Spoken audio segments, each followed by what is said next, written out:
오늘은 주님을 사랑하십니까? 라는 제목으로 은혜를 나누고자 합니다. 여러분, 우리는 항상 옳은 선택을 할까요?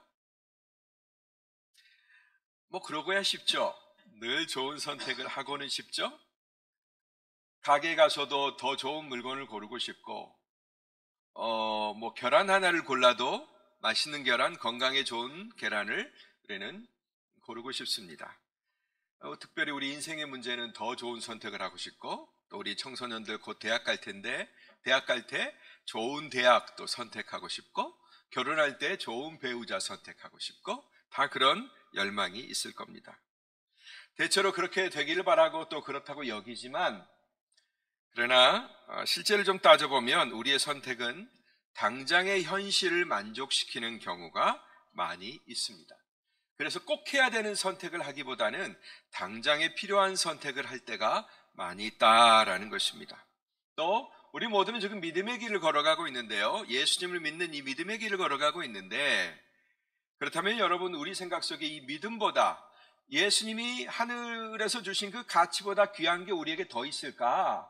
이렇게 생각하지만, 그러나 정말로 솔직하고 겸손하게 우리가 따져보면 역시 우리의 믿음조차도 후순위, 뒷순위로 밀릴 때가 많이 있다라는 것입니다.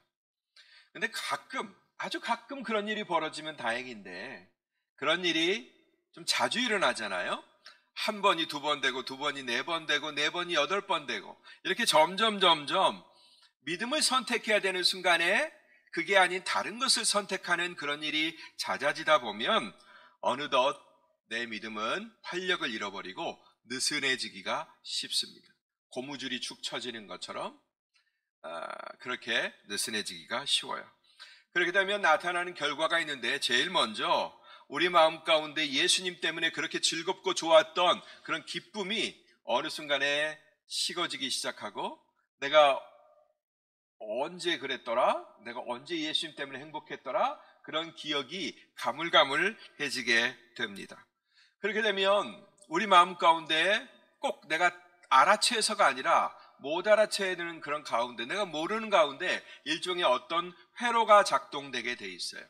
내 몸이 감기에 걸리면 그 감기 바이러스하고 싸우느라고 내 몸에 어떤 회로가 가동이 되죠. 그런 것처럼 우리가 믿음의 감기에 걸리면, 영적인 감기에 걸리면 그것을 어떻게든지 보상해 내려고 반대 회로가 작동이 되는데, 어떤 일이 자주 발생하냐면 누군가를 정죄하고 판단하는 일이 자주 발생합니다. 여러분, 우리가 감기가 걸리면 열이 나지요? 기침이 납니다. 이런 것들이 감기의 증상이 아니라 사실 우리에게 찾아온 바이러스를 우리 몸이 이기려고 할 때 나타나는 그런 부정적인 증상이거든요. 마찬가지로 우리가 영적인 감기에 걸렸을 때 어떤 증상들이 찾아오냐면, 내가 옳은 길로 가고자 하는, 내가 믿음의 길로 가고자 하는 그런 열망이 있는데 내가 내 삶이 그러지는 못하니까 내 영혼 가운데서 좀 부정적인 것들을 토해놓는 거예요. 그게 뭐냐면 거꾸로 나 자신을 향해야 되는 그런 화살이 다른 곳을 향하게 만든다라는 것입니다. 그래서 누군가를 정죄하게 되고 판단하게 되고, 누군가가 신앙생활 잘못하면 금방 막 눈에 들어오고 왜 그렇게 할까 하면서 마음속에 정죄가 되는 것입니다. 바로 이때가 여러분 어느 때냐? 신앙의 위기, 신앙의 감기가 찾아오는 그런 순간입니다. 우리 몸만 감기 걸리는 게 아니라, 목사님은 좀 체질이 약해서 감기를 늘 안고 사는 그런 사람인데, 근데 영적인 감기도 우리에게 늘 그렇게 찾아와요. 영적으로 좀 약한 분들은 저항력이, 면역력이 약해서 늘 이런 영적인 감기에 빠져 살 수가 있다라는 것입니다. 자, 오늘 유대인들이 예수님을 사랑하지 않는 이유에 대해서 성경이 밝혀주고 있는데, 사랑하지 않는다라는 것은 예수님과의 관계가 소원해졌다라는 거죠. 즉, 늘 문제들이 생기고 그 문제가 고착화되면 안 되는데, 유대인들은 그 문제가 이미 굳어져 있단 말이죠. 여러분, 감기를 늘 끌어안고 살면 그 몸이 망가지게 돼 있어요. 빨리 고쳐야 되는데, 고쳐야 되는 그 시간, 기회를 놓쳐버리면 그 몸이 망가지게 돼 있듯이, 그의 영혼에 찾아온 감기도 빨리 고쳐야 되는데 고치지 못하고 방치하다 보면 이제 큰 질병으로 나아갈 수 있다라는 것입니다. 유대인들도 바로 그런 질병을 안고 있었어요. 자, 41절, 43절 말씀을 다 같이 한번 보겠습니다. 다 같이 시작. 나는 사람들에게 영광을 받지 않는다. 42절.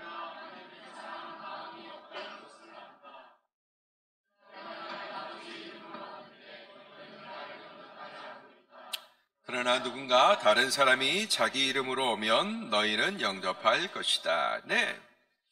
예수님은 지금 자기를 환영하지 않는, 그 다음에 예수님이 하고 있는 이 아름다운 일을 찬성하지 않는 그 유대인들의 마음을 진단하셨어요. 여러분, 우리가 이 38년 된 병자를 고친 이 요한복음 5장의 사건을 두고 계속 지금 우리가 다루고 있죠. 오늘이 드디어 마지막 시간이에요. 총 정리하는 시간입니다. 그런데 예수님의 그 놀라운 기적을 유대인들이 반기지 않아요. 이상할 정도로 반기지 않아요. 그래서 그것을 예수님이 진단하셨는데 그 예수님의 진단은 너무나 정확하고 무서웠어요. 그건 뭐냐면 애초에 그들 안에 하나님을 사랑하는 마음이 없다라는 거예요. 아니, 어떻게 그럴 수 있죠?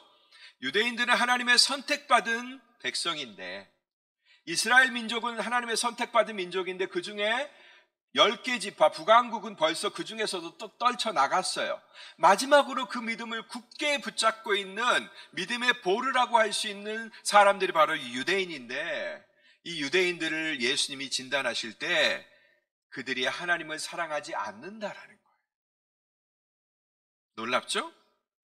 그러나 그들의 속을 꿰뚫어 보신 예수님의 진단은 너무나 정확했어요. 우리가 병원에 가면 CT도 찍고 MRI도 찍고, 그래서 내 몸에 어디가 이상이 있고 암세포가 자라나는지 우리가 그냥 스캔해 갖고 다 볼 수 있는데, 우리 예수님이 우리의 심령, 우리의 몸과 마음 모든 걸 꿰뚫어 보시면서 우리의 질병이 뭔지를 진단하시는데, 예수님의 진단은 어느 종합병원의 검사 기계보다도 정확하단 말이에요. 근데 그 예수님의 진단 가운데 유대인들이 뭘로 나왔어요? 하나님을 사랑하는 마음이 없다, 이렇게 진단이 나왔다는 거죠. 그것은 모두가 다 놀랄 일이에요. 유대인들이 아닌 사람도 놀랄 일이고, 그 다음에 유대인으로 살아가는 그들에게도 놀랄 일입니다. 아버지 하나님을 사랑하지 않으니까 당연히 아버지가 보낸 아들을 사랑하지 않는 것도 지극히 당연하겠죠? 예. 그런데 그들은 스스로 자기들을 누구라고 자처했냐면 우리는 아브라함의 자손이야 라고 자처했습니다. 그리고 예수님이 너희들이 죄의 종이다라고 얘기하니까, 아니, 우리가 한 번도 남의 종이 된 적이 없다. 왜 우리를 종이라고 말하느냐? 우리는 아브라함의 후손이다. 실제적으로는 그들이 정치적으로 로마의 지배를 받고 있고, 과거 헬라 그리스의 지배를 받았고, 페르시아의 지배를 받아오는 그냥 포로가 연속되는, 그냥 속국으로 살아가는 삶이 연속되었음에도 불구하고 이런 자존심만은 버리지 않고 살아갔단 말이에요. 그런데 갑자기 예수님이 그들이 가지고 있는, 마지막으로 지키고 있는 그들의 자존심을 완전히 깨뜨리시는 거예요. 너희 안에 하나님 사랑하는 마음이 없다라고 얘기하시는 거죠. 그들은 아브라함의 후손임을 자처했지만 그러나 아브라함의 행동, 아브라함의 삶은 전혀 본받지 않았어요. 여러분, 아브라함이 어떻게 했습니까? 창세기에 보면 여러 군데를 방황하고 이집트도 갔다 오고 그러다가 마지막에 다시 자기가 정착했던 곳에 다시 머물 때, 그때 하나님이 천사를 보내서 사람들이 아브라함을 방문했죠. 그랬을 때 어떻게 했어요?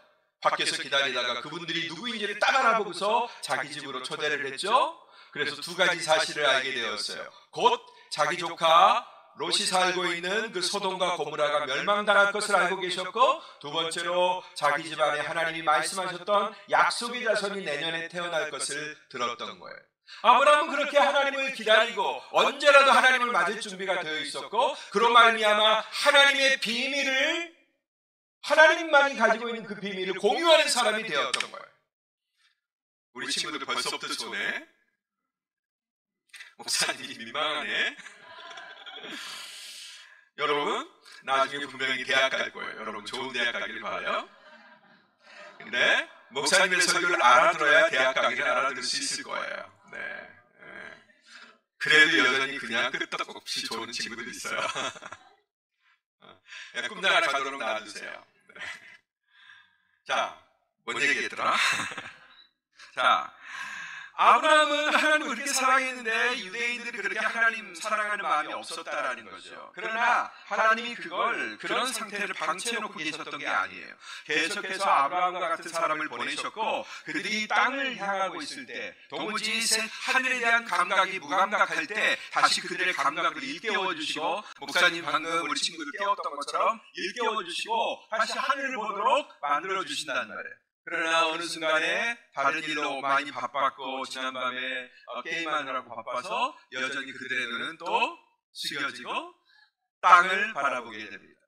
유대인들이 마찬가지예요. 하나님께서 늘 사람들을 보내서, 선지자들을 보내서, 모세를 보내고 다윗도 보내고 사무엘도 보내고 이사야도 보내서 저 하늘에 계신 하나님을 바라보도록 했지만, 그러나 그들은 그 순간을 바라보다가 어느덧 고개가 수그려져서 이 땅을 바라보고 자기들이 발딛고 있는 세상 문화를 바라봤던 거죠. 그리고 태초의 여인 하와처럼 그들의 눈에 보암직도 하고 끌리는 거죠. 그들의 눈에 끌리고 멋지고 맛있어 보이는 것들을 향하도록 되어 있었습니다. 그래서 그들은 뭘 바라죠? 세속적인 영웅을 바라는 거예요. 이 땅의 문제, 이 땅의 자기들의 결핍, 이 땅에 자기들에게 일어나는 사고들을 수습해주고 문제를 고쳐줄 그런 영웅을 바랬습니다. 그리고 더 중요한 것은 그 영웅이 와서 자기들과 한편이 돼주기를 바랬어요. 하나님께서 그 영웅을 보내실 때 하나님 편만 드는 게 아니라 우리 편도 들어주기를 바란 거예요. 우리의 사정, 우리의 여건, 우리의 지금 마음에 필요한 것들을 그대로 들어주는 어떤 영웅을 기대했다라는 것입니다. 즉 자기들의 핵심 이익을 대변해 주기를 바랐던 것입니다. 우리가 틀리게 살고 있는 게 아니야. 우리는 지금 맞게 살고 있어. 우리가 지금 이렇게 살아가는 게 전혀 하나님의 뜻에 어긋난 게 아니야. 잘 살고 있어. 이런 보장을 해주고 이런 인정을 해주는 어떤 영웅을 기다렸다라는 것입니다. 여러분 어디서 많이 본 것 같지 않습니까? 어디서 많이 보았어요 그거? 지난 역사에서만 많이 드러납니까? 사실 오늘날 우리의 마음속에도 그것들이 도사리고 있죠. 신앙생활은 항상 이 충돌입니다. 누가 왕이냐의 싸움이에요. 내 핵심 이익을 하나님이 보장해 주기를 바라는 거예요. 내가 이 땅에서 갈고 닦은, 그래서 내가 이 땅에서 가지고 싶어 하는 그런 것들을 옳다고 많이 가져. 제발 많이 가져. 그거 옳은 거야. 내가 보장해 줄게. 그 소리를 우리는 듣고 싶어 한다라는 것입니다. 그런데 그 소리를 너무 듣고 싶어 한 나머지 하나님이 들려주고 싶어 하는 소식에 대해서는 no thank you. 별로 관심이 없다라는 것입니다. 이와 같은 형태는 그들의 일상생활 가운데서 그대로 얼마든지 우리가 구경할 수가 있습니다. 44절 말씀을 한번 볼까요? 44절 시작. 너희는 서로 영광을 주고받으면서도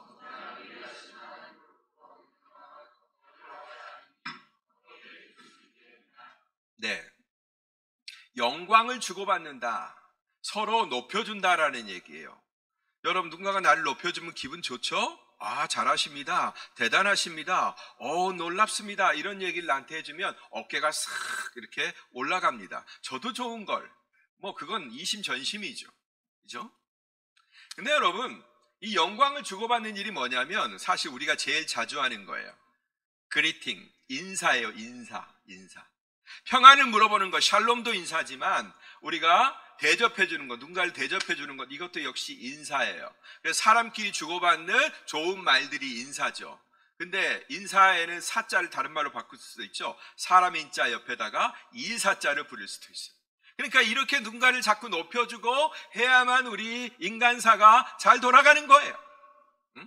그래서 우리는 서로 영광을 주고받기에 너무 바빠요. 이런 삶이 우리에게 계속되고 있다라는 것입니다. 여러분, 그러나 인간이 타락했다고 하는 가장 현저한 증거가 뭘까요? 바로 그것은 교만입니다. 교만은 뭘 바라는 걸까요? 영광을 바라는 게 교만이에요. 하나님이 소유하신 그 영광을 내가 바라는 게 그게 교만이거든요. 나도 누리고 싶다. 그래서 그 교만한 사람들의 식탁에는 뭘로 채워져 있냐면, 그들의 금그릇, 은그릇, 유리그릇, 좋은 그릇, 사기그릇, 그 그릇 안에는 다 뭘로 채워져 있냐면 바로 영광이라고 하는 음식으로 다 채워져 있는 거예요. 이런 영광, 저런 영광, 물질적인 영광, 예술의 영광, 내가 누구보다 잘하는 영광, 내 실력이 뛰어난 영광, 비교 우위에 늘 서서 높은 자리에 있는 영광, 이런 영광으로 식탁을 쫙 차려놓는 거예요. 근데 여러분, 제일 재미없는 게 뭐죠? 밥을 먹을 때 혼자 먹는 게 제일 재미가 없죠. 그죠? 내 식탁에 뭐가 차려져 있는지 나는 먹지만 누군가가 그걸 알아주지 못해요. 그러니까 식탁을 여러 명이서 차려고서 그 영광의 반찬을 서로 막 자랑하면서 큰 그릇, 작은 그릇 막 온갖 반찬으로 자랑하는 겁니다. 내 영광 좀 드셔보실래요? 아, 제가 이런 영광을 마련했는데 이거 한번 드셔보세요. 맛이 어떤가 하면서 평가해 달라고 그러죠. 이런 삶을 인간이 계속 주고받고 있다라는 것입니다. 그러나 여러분, 그것이 참된 만족을 줄 리가 만무하죠?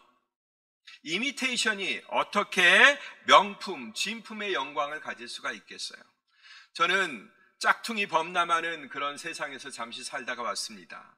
우리 한국인들 오면 목사님들도 이상해요. 왜 짝퉁 시장을 가려고 하는지. 꼭 반드시 통과해야 되는 시장이 짝퉁 시장이에요. 제가 살았던 저 심천, 션전이라고 하는 곳에 로후라고 홍콩하고 바로 국경지대가 있는 곳에 거기가 짝퉁 시장이 있어요. 근데 딱 가서 구경하면 그냥 그냥 그래요. 다 눈속임을 해놓은 거. 그런데 조금 관심 있어 보이면 이렇게 꼬드켜요. 이리 와보라고.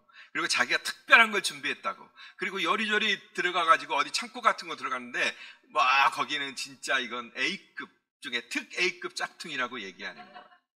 그리고 나서 시계를 보여주고 어마어마하게 바가지를 더 짚씌운 거죠. 꼭 그때 사시는 목사님들도 있어요.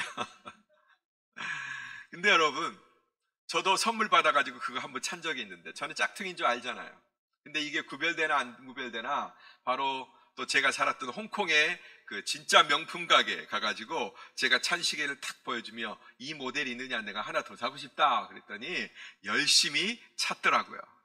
그러니까 진품을 파는 사람들도 구별 못할 만큼의 짝퉁이 그 안에 있는 거예요. 그러나 여러분, 내가 그것이 짝퉁인 것을 아는 순간, 모를 때는 롤렉스 시계면 내가 그걸 어디다 보관하겠어요? 우리 집안에 제일 좋은 보석함 있는 곳에다가 그 시계를 보관하겠죠. 그런데 그게 짝퉁임을 아는 순간, 아무 때나 화장실에 가서 세탁기 위에, 세면대 위에, 그 다음에 잊어버려도 어디다 뒀더라 생각도 안 나는 그런 곳에 우리는 놓을 수 있다라는 거죠. 이만큼 가치가 다른 거예요. 만약 이 유대인들이 진정한 명품의 삶을 추구했다면 시들지 않는 하나님의 면류관, 어떤 것도 시들게 할 수 없는 하나님의 영광의 빛을 그들이 사모했다면 그들은 이 예수 그리스도를 너무나 쉽게 받아들였을 거예요. 그러나 그들은 그렇게 하지를 못했습니다.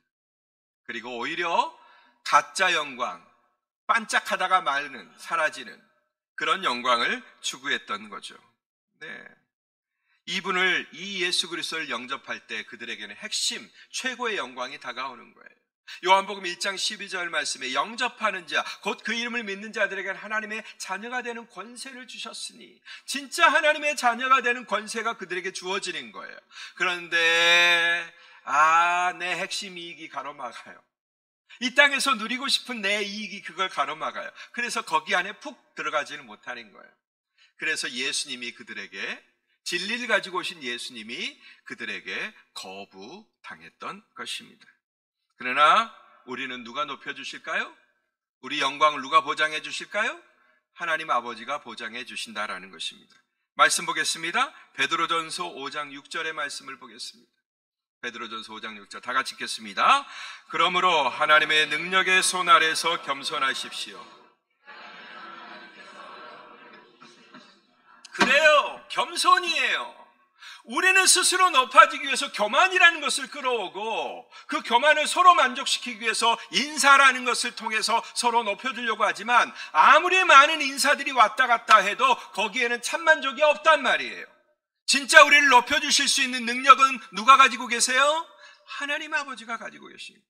때가 되면 높여주신다. 어떤 자를? 겸손한 자를. 예수 그리스도를 하나님의 아들로 영접하는 자들, 예수 그리스도를 나의 구세주로 구원자로 영접하는 자들에게 하나님의 자녀로, 하나님의 진짜 자녀로 승화되는 그런 영광을 주신다라는 것입니다. 그들에게 다가오신 예수님은 그러므로 결코 무시할 수 없는, 무시해서는 안 되는 핵심 가치로서의 영광인 거예요.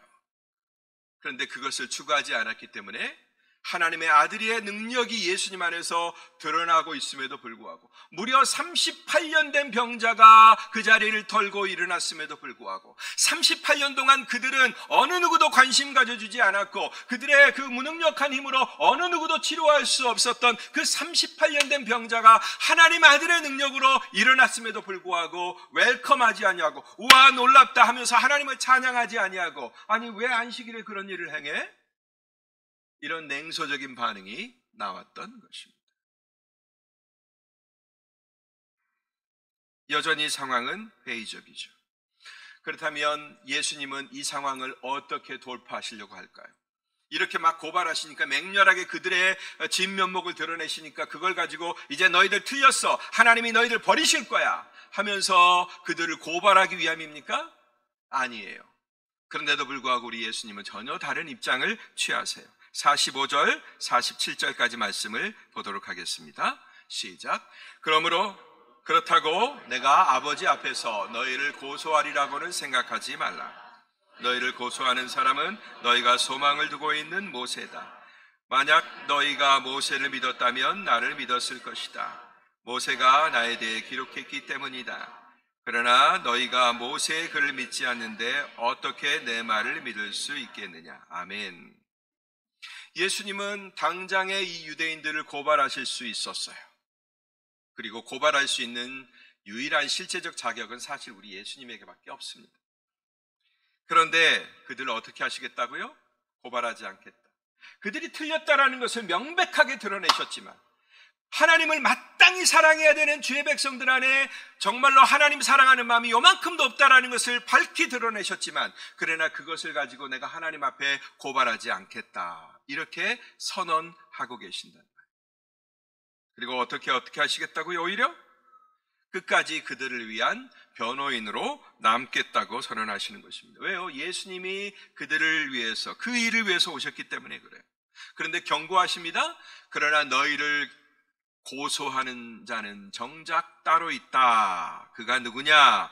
바로 너희가 소망을 두고 있는 그분만큼은 우리 편이야. 모세만큼은 우리 편이야. 우리가 이렇게 모세 율법을 발전시켜가지고 우리 사회를 통제하고 모든 사람이 율법을 지키도록 우리가 이런 장치를 마련해놓고 이렇게 열심을 다해서 지키고 있는데, 아니 세상에 모세가 우리 편이 아닐 수 있어? 완벽하게 모세 편이라고 생각했고 모세도 내 편이라고 생각했던 그들의 마음인데, 그들이 뒤통수를 맞을 거라는 거예요. 누구한테? 그토록 믿었던 모세한테, 그들이 소망을 두었던 모세한테 오히려 고소를 당할 거라고 주님이 말씀하고 계십니다. 왜 그런지 볼까요?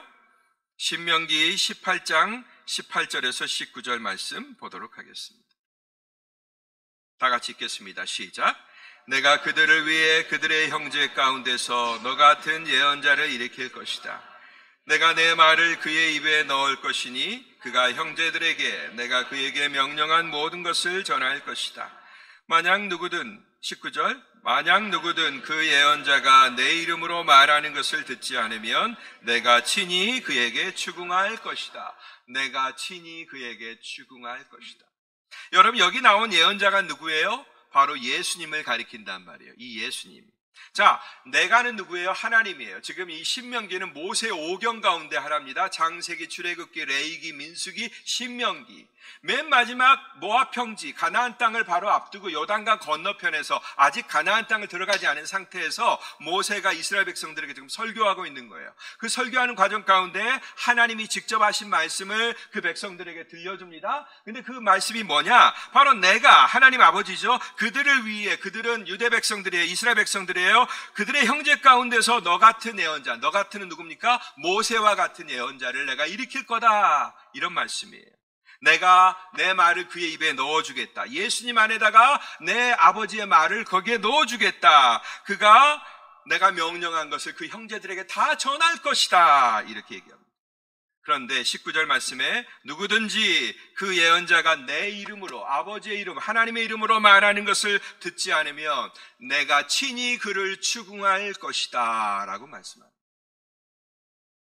예수님은 모세가 그들을 추궁할 거라고 그랬죠. 모세가 바로 이 신명기의 말씀을 기록하면서 유대인들에게 너희는 그 땅에 들어가면 이 여호와 하나님만을 섬기면서 그분을 순결하게 거룩하게 섬겨야 한다라고 명령을 했고, 그 다음에 그분의 보내시는 예언자가 올 때 그분을 받아들이고 그 말씀을 들으라고 명령을 했어요. 하나님이 말씀하신 것을 그대로 전달했습니다. 모세는 전달자예요. 근데 그 모세를 신봉하고 모세를 소망하고 있는 유대 백성들이 정작 그 예언자를 보내주셨는데 그분을 믿지 않고 그분을 거절한단 말이에요. 그러니까 예수님이 얘기한 거예요. 나는 너희들을 고소하지 않겠다. 그러나 너희에게 이 말씀을 전달했던 모세가 너희들을 고소할 것이다. 여러분, 우린 지금까지 요한복음 5장에 나타난 베데스다 연못 사건과 이에 대한 예수님의 긴 변론을 우리는 보았습니다. 우리는 그저 베데스다 사건 하나 딱 끝나고 이 예수님의 말씀들을 따로 생각했는데 그 말씀은 전혀 따로 떨어져 있는 말씀이 아니라 연결되어 있고 이어져 있는 말씀이었어요. 예수님은 이 변론을 통해서 하나님의 핵심적인 일을 했는데도 불구하고 그걸 받아들이지 않는 그 유대인들과의 이 변론을 통해서 하나님 나라의 핵심 가치를 얘기하셨고, 그럼에도 불구하고 그 핵심 가치를 받아들이지 못하는 그들 속에, 유대인들 속에 숨어있는 장애, 곧 그들의 핵심 이익이 어떻게 충돌하는지를 예수님이 적나라하게 보여주시는 거예요. 지금 너희가 나를 영접하지 않는 이유는 바로 너희들이 이 땅에서 배운, 이 땅에서 가지고 싶은 그런 핵심 이익을 손에서 내려놓지 않기 때문에 하나님이 하늘에서 보내신 핵심 가치인 나를 영접하지 않는 거다. 이렇게 진단해 주셨다라는 것입니다. 우리는 이걸 통해서 또 이렇게 묻을 수 있습니다. 아, 주님, 둘 다 핵심인데 하나님이 우리에게 주고자 하시는 것은 하나님 나라의 핵심 가치이고 우리가 붙들고자 하는 것은 우리의 핵심 이익인데 둘 다 핵심이잖아요. 하나님, 핵심과 핵심이 충돌하면 안 되잖아요. 그러니까 뭔가 여기에 좀 합의점이 있을 것 같은데 주님, 뭔가 하나로 만날 수 있는 여지는 없을까요? 이렇게 우리는 묻고 싶단 말이에요. 그죠? 그걸 예상이 됩니다. 그러나 우리 예수님의 말씀은, 5장에서 주신 예수님은 바로 우리의 바른 신앙을 위해서 양보할 수 없는, 우리가 절대 붙들어야 되는 그런 표준이 되는 것입니다. 여러분, 죄송한데요, 목사가 그걸 개발할 수 있다면 너무너무 좋겠어요. 하나님도 만족시키고 나도 만족시킬 수 있는 어떤 접점을 찾아내갖고 여기 있어요 여러분, 나는 이거 찾았어요. 주기철 목사가 이거 찾아서 여러분들에게 드려요. 그러니까 여러분 이거 믿으세요. 하면 얼마나 좋을까. 정말로 저도 바라요. 그러나 여러분, 없어요. 그런 접점은 없어요.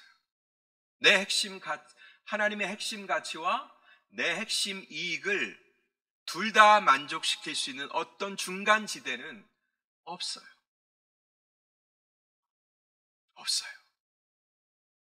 없어요. 아무리 보고 또 보고 또 보고. 요즘 성도들이 갈수록 그 핵심 이익에 대해서 관심이 많거든요.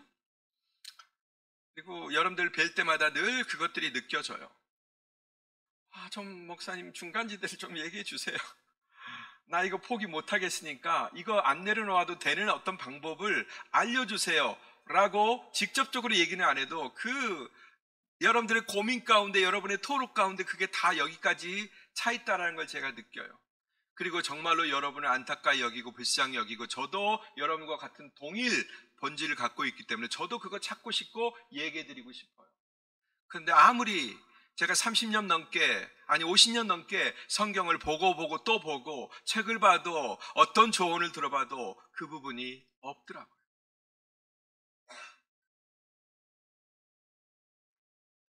반면 본능적으로 자기 이익을 추구하고 지키려는 우리들에게는 이 복음이, 이 진리가, 이 핵심 가치가 거리낌이 되죠. 기독교의 핵심 가치는 뭡니까? 바로 십자가로 상징되는 희생과 사랑이에요. 이 말 속에 벌써 사랑은 좋은데 희생이라는 말이 들어가 있네. 거기서부터 벌써 거부감이 생겨요. 누가 희생하고 싶어요? 누가 내 거 양보하고 싶어요? 그런데 벌써 거기에 거리낌이 생긴단 말이에요. 자, 바울이 얘기했죠. 이 십자가의 도가 유대인에게는 뭐 하는 것이요? 거리끼는 것이요. 별로 반갑지 않은 것이요. 그냥 구차하고 발로 지나갈 때 발에 늘 걸리적거리는 그런 것이다. 거리낌이 된다라는 거예요. 그 다음에 헬라인은 그리스인들, 이 세속 사람들 가리키거든요. 그들에게는 뭐가 된다고 그랬어요? 이 십자가의 도가 미련하다 그랬어요. 미련하다. 그걸 선택하면 진짜 바보가 된다 그랬어요. 십자가를 선택하는 것은 이 세상에서 정말로 살 가치가 없고 다 빼앗겨도 당연한 그런 바보가 되는 길이라 그랬어요. 그럼에도 불구하고 우리는 뭘 붙들어요? 세상이 미련하게 결론 지어놓은 그 미련한 십자가를 붙든단 말이에요. 할렐루야. 그러니 바울도 못 찾은 걸 제가 어떻게 찾을 수 있겠어요? 우리가 어떤 존재가 되느냐에 따라서 그들은, 세상 사람들은, 헬라인들은 다르게 평가할 것입니다. 우리가 정말로 다른 가치, 모두가 다 추구하는 핵심 이익들 내려놓고 핵심 가치를 추구하는 모습을 보면 이렇게 반응할 거예요. 우와, 대단하다. 어떻게 저럴 수 있지? 뭔가 있긴 있어. 우리가 모르는 뭔가가 저들 안에 있을 거야 라고 그렇게 생각할 겁니다.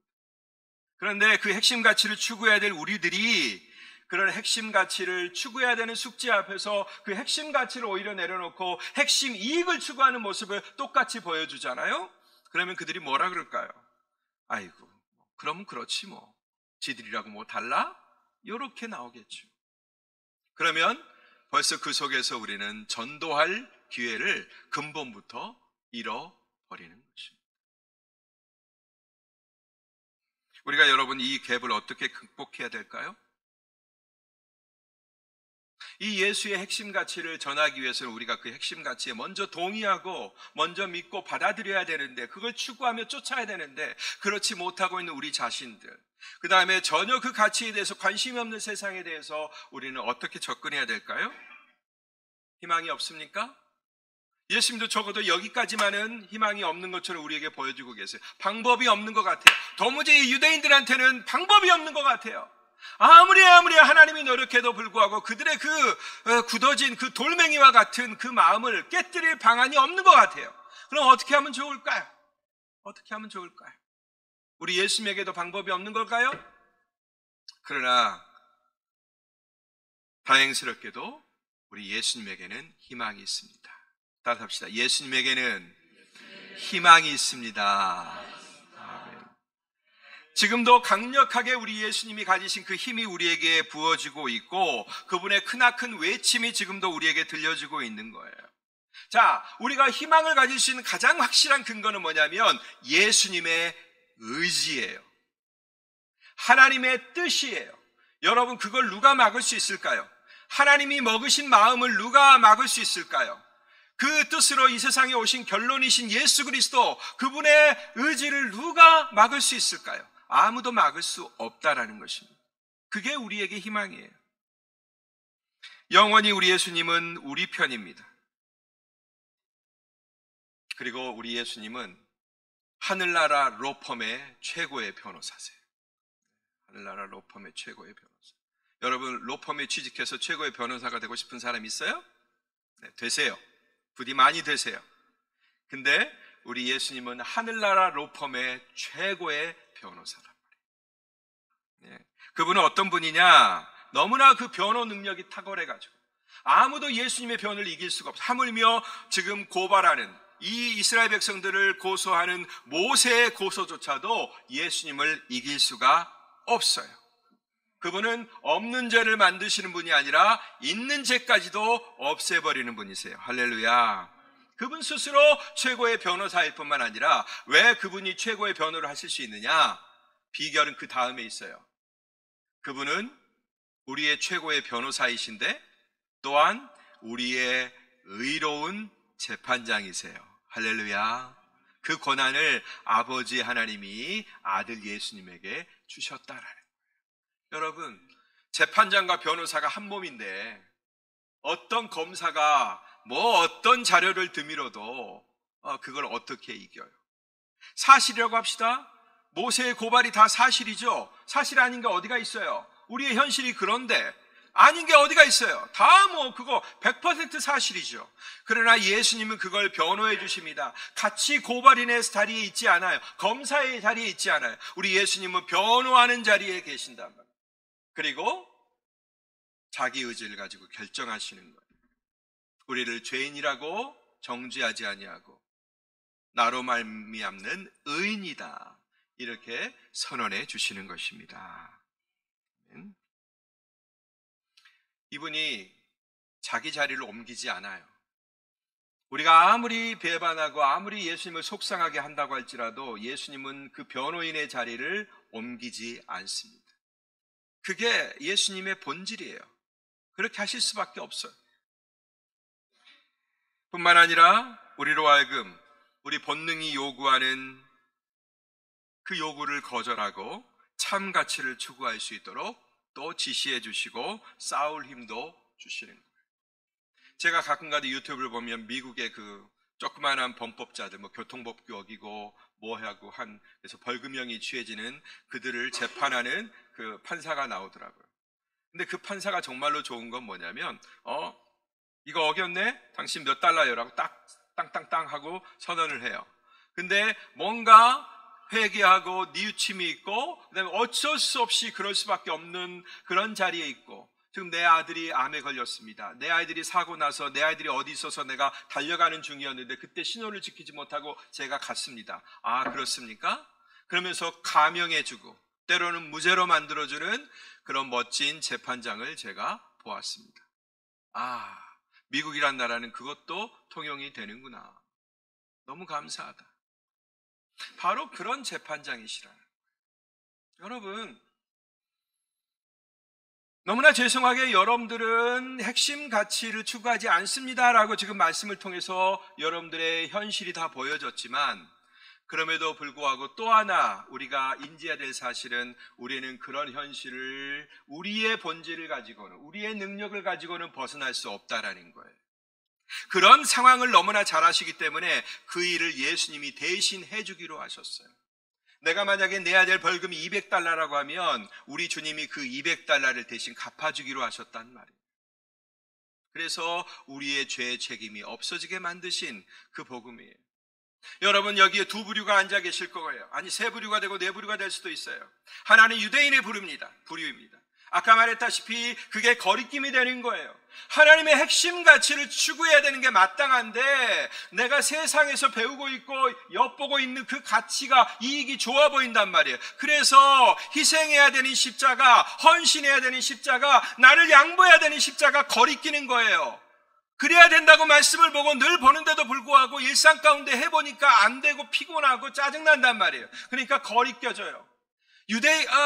유월절에 선한 일을 해도 그 엄청난 역사가 나타나도 뭘 핑계로 물러서 버려요? 그날이 안식일이라는 핑계로 물러서 버린단 말이에요. 그 안식일은 정말로 노동을 하지 않으려고 하는 그런, 굳이 지켜야 되겠다는 그런 안식일이 아니라 선한 일을 하기 싫어서 일부러 피하도록 만들어 놓은 그런 안식일이란 말이에요. 하나님의 뜻을 시행해야 되는데 안 해도 되는 그 합법적인 이유를 하나님 안에서 찾아가지고 거기다가 내놓는 거예요.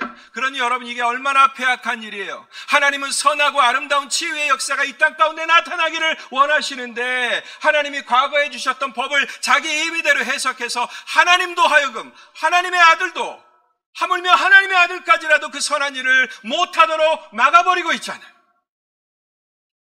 여러분, 그래서 거리꼈던 거예요, 예수님이.